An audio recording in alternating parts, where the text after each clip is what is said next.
Coucou les amis, bienvenue dans la cuisine de Popote et Potager. Aujourd'hui, on va faire une recette végétarienne. Bah oui, je sais, c'est pas lundi, mais c'est pas grave, on va quand même cuisiner végétarien.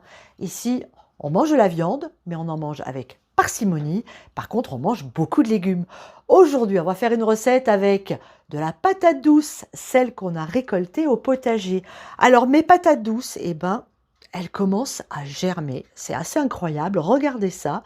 Elles font déjà des jolis germes. Je pourrais presque les mettre dans l'eau et les préparer pour faire mes plants de patates douces. Mais c'est un peu tôt. Donc, qu'est-ce qu'on va faire? On va les manger. On va donc enlever les germes parce qu'elles sont consommables, il n'y a aucun souci.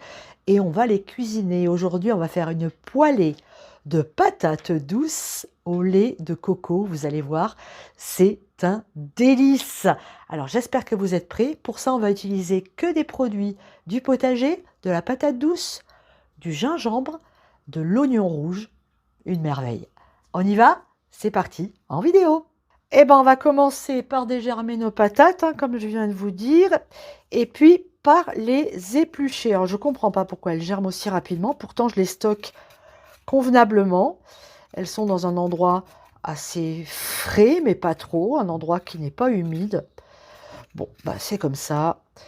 On va les manger rapidement. Ça va le faire. Mes patates douces sont épluchées et lavées. Maintenant, je vais faire des cubes de patates douces à peu près de cette taille. Voilà, c'est parfait. Pour cuire ma patate douce, je vais utiliser de l'huile de coco vierge.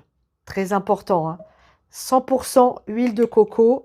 Je vais en mettre l'équivalent d'une belle cuillère à soupe. Ça va être super, super bon. Ça va donner un super goût à nos patates. Quand mon huile de coco est chaude, je viens mettre mes patates douces. Voilà, je les étale bien, je les enrobe d'huile et je vais laisser cuire les patates pendant environ 10 minutes. Pendant que nos pommes de terre cuisent, nous, on va venir s'occuper à émincer notre oignon et couper notre gingembre, comme je l'ai fait ici, en petits bâtonnets. Alors, au bout de 10 minutes, vous voyez, mes patates sont quasi cuites déjà. Il va être temps, elles ont pris un coup de chaud d'ailleurs, mon feu était un peu fort.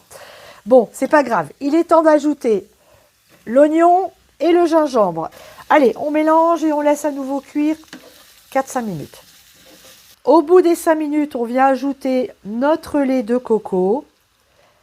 Et là, on remélange le tout et on finit la cuisson. Il y en a à peu près pour 3-4 minutes. Alors, vous l'avez remarqué sans doute, mes patates douces, elles sont blanches. Eh bien oui, cette année au potager, on avait des patates douces blanches. La différence entre la blanche et la orange, elle est assez subtile. La patate douce blanche est moins sucrée que sa cousine orange, ou sa sœur d'ailleurs, ou sa copine, je ne sais pas. Et elle est également un petit peu plus farineuse. Moi, je l'aime beaucoup, la blanche. J'avoue que j'ai peut-être une petite préférence, mais c'est vrai que le petit côté sucré de la orange est aussi assez plaisant. Petite précision, terminez la cuisson à feu assez vif afin que votre lait de coco épaississe. Voilà, regardez là. On avait un lait de coco un petit peu liquide, regardez là. Il est en train d'épaissir, c'est une merveille.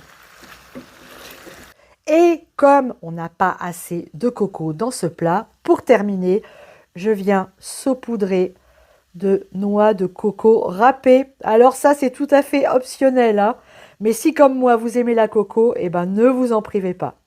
Ça y est, notre poêlée de patates douces est terminée. Regardez comme elle est appétissante.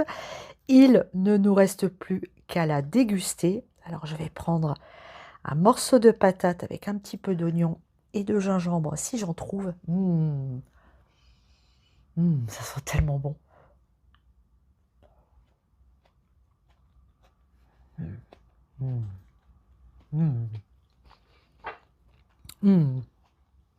C'est un pur délice. Alors, le gingembre du jardin, toujours aussi surprenant, toujours aussi parfumé. Et ça, les amis, si vous aimez les patates douces et si vous aimez la coco. Franchement, faites-vous plaisir et refaites cette recette. Je vous quitte là-dessus pour aujourd'hui. N'oubliez pas d'aller faire un tour sur notre site internet popotespotager.fr. Vous y trouverez d'autres recettes végétariennes et, si vous aimez le potager, plein de conseils pour cultiver votre potager. En attendant, on se retrouve très très vite pour de nouvelles recettes gourmandes et plein d'autres aventures. Je vous embrasse très très fort, je vous dis à très bientôt. Gros bisous. Ciao!